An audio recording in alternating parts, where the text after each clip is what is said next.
Y ese poder de transformar familias tiene el poder de transformar comunidades. Y la educación tiene también el poder de transformar a México. Y Erubiel lo sabe y por eso ha hecho de la educación la prioridad en el Estado de México. Yo le quiero hacer un reconocimiento y felicitarlo porque aquí en el Estado de México la reforma educativa va a la vanguardia. Lo quiero felicitar también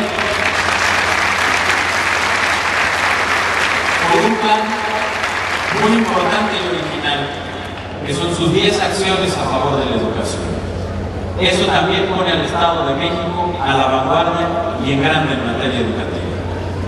Y finalmente, hoy que estamos aquí, quiero hacerle un reconocimiento muy especial, porque ningún Estado en el país está avanzando como lo hace el Estado de México en combatir y luchar en contra del rezago educativo.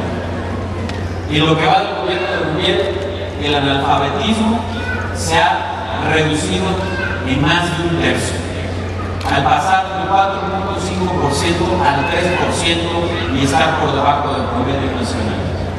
El rezago educativo ha bajado en 5 puntos y de los casi 900,000 certificados de primaria y secundaria que hemos estado entregando, que ustedes se han ganado este año, más de 100,000 han sido aquí en el Estado de México.